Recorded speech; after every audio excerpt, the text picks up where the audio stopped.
اعوذ باللہ من الشیطان الرجیم بسم اللہ الرحمن الرحیم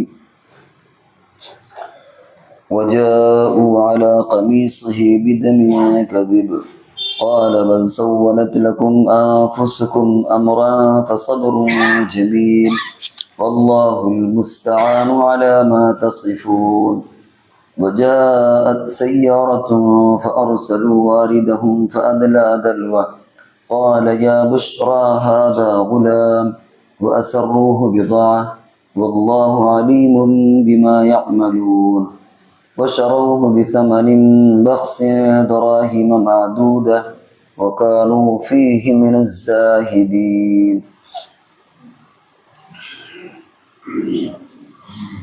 بات یہاں تک پہنچی تھی کہ یوسف علیہ السلام نے سحری کے وقت میں دعا کی اور اللہ نے وہ دعائیں قبول کی۔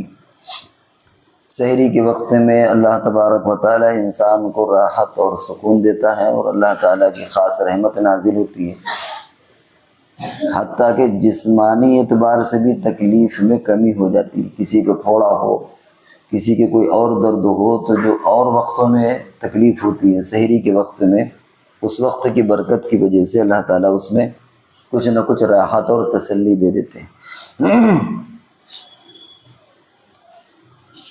یہاں جو بات چل رہی تھی ایک یہ بھی تھی کہ چونکہ کئی دن سے صبر کے تعلق سے باتیں چل رہی ہیں اور آیت پڑھی جاتی ہے لیکن اس کا ترجمہ نہیں کیا، تو آج اس کا ترجمہ بھی ہو رہا ہے۔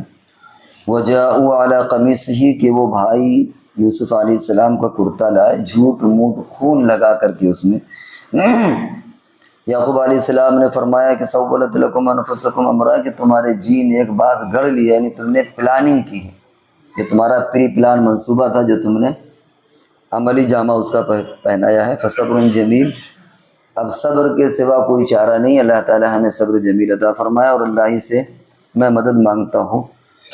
جو تم بیان کر رہے ہو وہ دل کو تو بات نہیں لگتی، ہم اللہ ہی سے اس سلسلے میں مدد مانگتے ہیں۔ وجاءت سیارۃ، اور ایک قافلہ ادھر سے گزر رہا تھا، فارسلوا واردہم، انہوں نے اپنا پانی بھرنے کے لیے جو سقا ہوتا ہے، جو زمانے میں قافلے میں ایک بندہ چلتا تھا جو پانی باقاعدہ بھر کے پلاتا تھا، پانی کا نظام دیکھتا تھا، انہوں نے اس کو بھیجا پانی لینے کے لیے۔ فأدلى دلوا، اس نے اپنا ڈول لٹکایا۔ قال یا بشرا، اس نے کہا کہ اے خوشخبری، یہ بچہ۔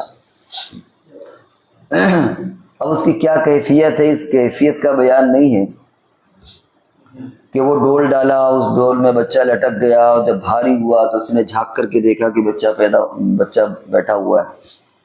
اور بات کہتے ہیں کہ وہ ڈول کھینچا اس نے تو یوسف علیہ السلام ڈول میں بیٹھ گئے، اور پھر جب اس نے بچے کو دیکھا تو اس نے کہا بشرا، یہ ہے خوشخبری کہ ہمیں ایک ایسا خوبصورت بچہ مل گیا، ہم اس کو بیچیں گے، کچھ پیسے کمائیں گے۔ بظاہر جو محسوس ہوتا ہے وہ یہ کہ ڈول کی رسی پکڑ کے لٹک گئے ہوں گے، اس پر بیٹھے نہیں ہوں گے، کیونکہ اگر 10-12 سال کی بھی عمر ہو تو عام طور سے ڈول اتنا بڑا نہیں ہوتا کہ اس میں بچہ بیٹھ جائے، اور پھر جو بچے کا ویٹ ہوتا ہے کم سے کم 35 سے 40 کلو ویٹ ایک صحت مند بچے کا ہو جاتا ہے اس عمر میں۔ تو ایک آدمی کے لیے، جو لوگ دیہات کے ہیں وہ جانتے ہیں کہ 30 سے 35 کلو ڈول نکالنا یہ ان کے لیے آسان نہیں ہے کہ 1-2 لوگ آرام سے نکالیں، بلکہ اس کے لیے کئی افراد چاہیے۔ عام طور سے ڈول جو ہوتا ہے وہ 15, 20, 25 کلو یعنی لیٹر کا ہوتا ہے، لیکن وہی جو وہ نیچے جاتا ہے اسی کو نکالنے میں ہاتھ بھر جاتے ہیں، بازو بھر جاتے ہیں۔ تو اگر وہ اس میں بیٹھ گئے، اس کو نکال لیا، پھر دیکھا تو بظاہر یہ شکل کم سمجھ میں آتی ہے۔ ہاں 8-10 لوگ گئے ہوں نکالنے کے لیے تو اتنا وزن وہ کھینچ پائیں گے، لیکن تنہا ایک آدمی ایک بچے کو ایسے کر کے کھینچ لے، یہ چیز ممکن نہیں ہے۔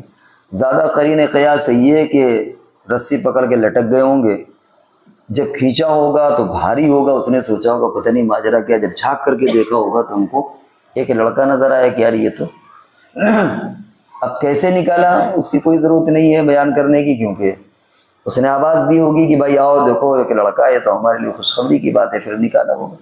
قرآن ان چیزوں کو نہیں بیان کرتا جو خود بخود آدمی کے ذہن میں آ جائے، جو مقصد سے، جو اصل مقصد ہے جس کا تعلق اس سے زیادہ نہ ہو اور آدمی کی وہ چیزیں خود بخود سمجھ میں آ جائیں۔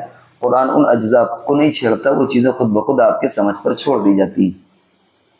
بہرحال اس نے کہا یا بشرا ہذا غلام، ہائے خوشخبری جس کو کہتے ہیں کہ مزہ آ گیا، ہمیں تو یہ لڑکا مل گیا مفت کا، اب اسے بیچیں گے اور پیسے بنائیں گے۔ وَأَسَرُّوهُ بِضَاعَةً، اور انہوں نے اسے تجارت کا مال سمجھ کر کے چھپا لیا کہ کہیں ایسا نہ ہو کہ کوئی دوسرا اس کا دعوے دار نکل آئے۔ جس طرح انسان ایک قیمتی مال چھپاتا ہے، اس طرح انہوں نے لڑکے کو چھپایا کہ اس کو جب ہم دوسرے شہر دوسرے ملک لے جا کر بیچیں گے کہیں ایسا نہ ہو کہ یہیں کوئی دعوے دار نکل آئے اور ہمارا جو مال ہے وہ لے جائے، کوئی رشتہ داری نکال لے اور اس سے اس کو لے جائے۔ واللہ علیم بما یعملون، اور اللہ تعالیٰ خوب جاننے والا ہے جو کچھ وہ کر رہے ہیں۔ یہ پیچھے جتنا واقعہ اس کی طرف ہے کہ جو کچھ ان کے بھائیوں نے کیا اس کو بھی جانتے ہیں، جو یہ کریں گے کر رہے ہیں اس کو بھی اللہ تعالیٰ جانتے ہیں۔ اور اس میں ایک لطیف اشارہ یہ ہے کہ اللہ کا علم اور اللہ کا منصوبہ کچھ اور ہوتا ہے، بندوں کا علم اور بندوں کا منصوبہ کچھ اور ہوتا ہے۔ بھائیوں نے تو اس لیے یوسف کو ڈالا تھا کہ ان کا نام و نشان مٹ جائے گا، ان کا یہ علم تھا، اور اللہ کا علم یہ ہے کہ اسی چیز کو اللہ تعالیٰ ذریعہ بنا رہے ہیں ان کے بادشاہ بننے کا۔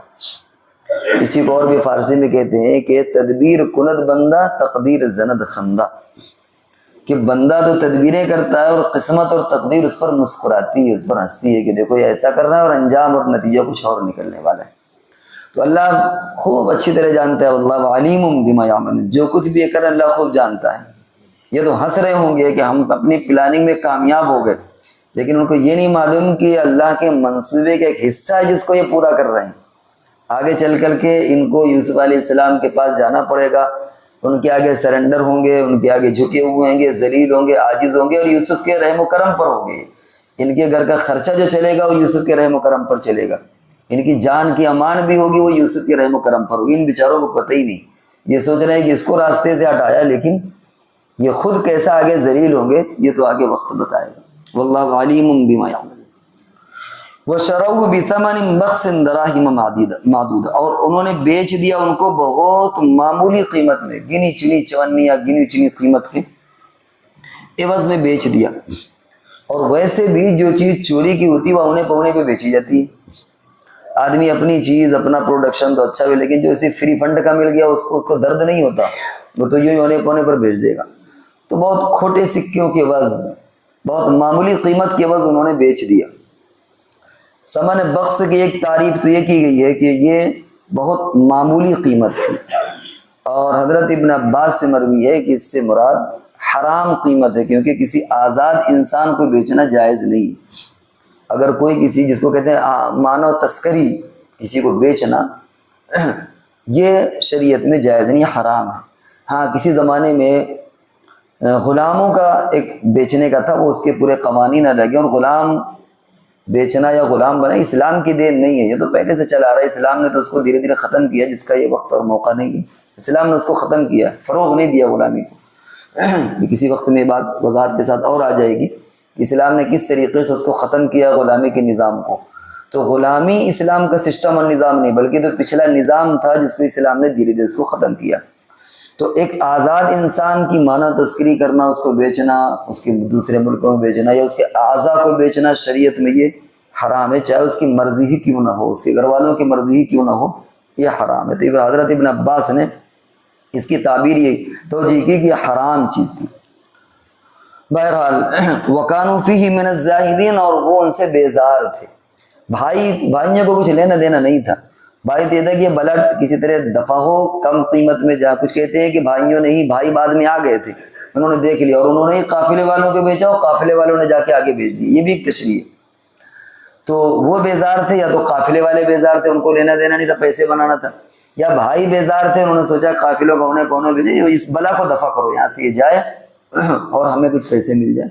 تو دونوں ہی شکلیں ہو سکتی ہیں۔ وَكَانُوا فِيهِ مِنَ الزَّاهِدِينَ، وہ تو ان سے بیزار تھے، ان سے کوئی لینا دینا نہیں تھا، یہ تھا کہ مصیبت کسی طریقے سے ٹلے، اور انہوں نے ان کو بیچ دیا۔ اب اس سلسلے میں کچھ اور باتیں ہیں کہ قافلے والوں نے بیچا، عزیز مصر نے، جو وہاں مصر کا جو اس وقت وزیر اعظم ہوتا تھا، ایک ہوتا ہے بادشاہ، ایک ہوتا ہے وزیر اعظم۔ بادشاہ کا رتبہ بلند ہوتا تھا، اس کے ماتحتی میں وزیر اعظم ہوتا تھا۔ اس نے خریدا، زلیخا نے ان کو قیدی بنایا، اور اللہ نے ان کو ان تمام حالات اور مصیبتوں سے، تمام مراحل سے گزار کر کے اللہ نے کہاں سے کہاں پہنچا دیا۔ وہ باتیں، اور آگے اب خریدنا اور بیچنا اور اس عزیز مصر کا خرید کر کے اپنی بیوی کو دینا اور نصیحتیں کرنا کہ اس کے ساتھ اچھا معاملہ کرنا، وہ انشاءاللہ